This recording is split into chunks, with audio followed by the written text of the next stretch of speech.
my name is Bethany Lally, and today I'm going to be talking about mental illness among adolescents. As adolescents develop and grow through their early years, it is a time of major transition and change.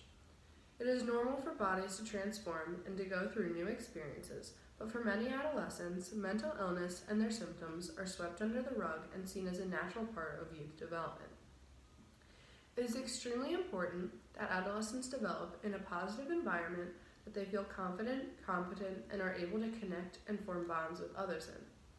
This allows them to achieve their goals, and often mental illnesses and poor mental health are huge obstacles that stand in the way of this. Over the past few years, mental health among adolescents has become a huge topic of discussion due to its rising prevalence across the country and across the entire world, in fact. In the past, adolescents' mental health issues have been dealt with inadequately, and millions of adolescents have been taught to ignore them. Yet not receiving proper treatment is often extremely detrimental. As a society, it is our job to grow awareness and to properly treat mental illness with the correct services and attention, because it is crucial and important to the positive development of our youth. Currently, 1 in 10 children and adolescents suffer from mental illness severe enough to cause impairment. This shows how common mental illness can be, yet shockingly enough, nearly 80% do not receive the mental health care that they need to deal with these obstacles. This suggests that almost 7.5 million adolescents have an unmet need for mental health services in the United States alone. But why is this? There is a certain stigma around mental illness that has been extremely harmful to those affected. Many studies have shown that overall, people with mental illness are often viewed as weak, crazy, and even sometimes dangerous. This has pushed countless adolescents to internalize the issues that they are having and to not share how they are truly feeling. As we have learned in this course, internalizing feelings is harmful to the adolescent themselves, and often masked mental illness will not catch others' attention unless they are revealed as a huge change in behavior. What makes it so challenging to identify mental disorders in adolescence is a similarity between puberty-related mood swings and more drastic mood swings that could indicate a more severe illness. Going through your adolescent years can be a very challenging time, full of new ideas, feelings, and struggles. If our youth are not educated on mental illnesses, their risk of ignoring these disorders when they arise are much higher. I believe that in order to prevent this, we must as a society make kids aware of the symptoms so they know when to get help. Another very important piece of raising awareness is making sure that we target the correct audience. Common mental disorders in girls and boys differentiate due to the way that society treats them, and this could be taken note of when educating adolescents. More recently, girls have begun to compare themselves and their bodies to girls around them and even the most popular celebrities. This has to do with the rise of social media over the last decade. Social media has acted as a catalyst in society in relation to the rise in eating disorders and body dysmorphia.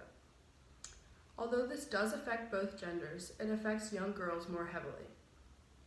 On the other hand, boys often feel that they need to be tough and not show that they are struggling, so they will often feel that they need to internalize their feelings even if they may be anxiety or even something as serious as depression.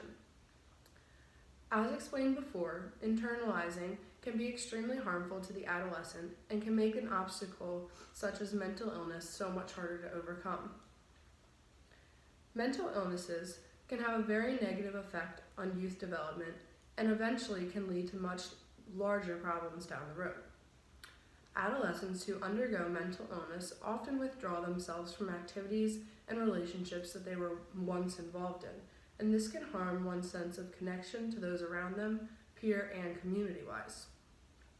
This effect on adolescent development can change the way people form relationships in the future as well. Along with this, mental illnesses can make adolescents feel as if they are not competent to accomplish the things that they want to or once did, and can also lower self-confidence. These feelings of uncertainty with oneself can drastically change how adolescents develop and how they cope and interact in society later on. As I mentioned before, mental illness among adolescents has gotten a great deal of attention and coverage in the media recently, and this is partly due to the realization that mental illness is extremely common. For many people, the topic of mental illness is hard to talk about, but it does not become real until you have actually experienced it. As I have grown up over the years and developed myself, I have struggled with severe anxiety. I know firsthand how the stigma behind mental illness has affected me personally, and often how people have made me feel when they find out. The topic of mental illness has a great deal of importance to me, and I know how detrimental it can be in a time of development and growth.